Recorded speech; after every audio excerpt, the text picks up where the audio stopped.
Se jirritorna f'nofs Lulju li ġej l-Għaxaq Music Festival li sar appuntament importanti fil-kalendarju mużikali lokali.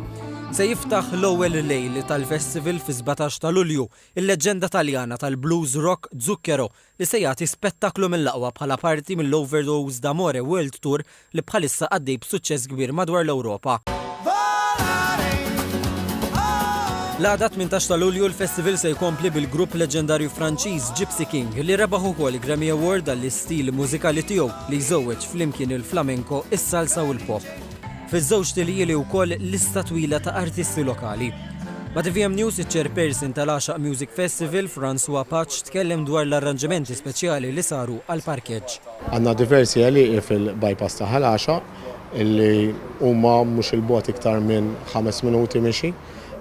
Diversi li iżommu diversi karozzi u vetturi. Matul is-snin kważi 200,000 euro nataw f'donazzjonijiet lil laqdiet li jgħinu persuni fil-bżonn.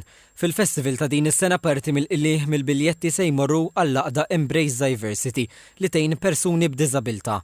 Priscilla Bonello mill-laqda Embrace Diversity spjegat fiex se tinvesti dawn id-donazzjonijiet. Dan qed noffru programm għal tfal li spiċċaw mis-sekondarja u ma sabux skola oħra fejn jistgħu jmorru. Sibna dan in-nuqqas allura xtaqna noħolqu dan il-programm għal dawn it-tfal. Il-programm ieħor huwa fokat fuq tfal żgħar li jibdew minn 8 months il fuq u hemmhekk ħajsiru group sessions mal-ġenituri tagħhom. Huma jiġu għal sagħtejn u jiġu offruti terapija fi grupp. Il-Ministru għall-Kultura Owen Bonnici wera ruħu sodisfatt li l-arti u l-kultura qed jingħaqdu biex jinġabru fondi għal qdiet volontarji. Sostna li għalhekk il-Gvern lest li jkun ta' spalla biex jgħin avvenimenti bħal dawn.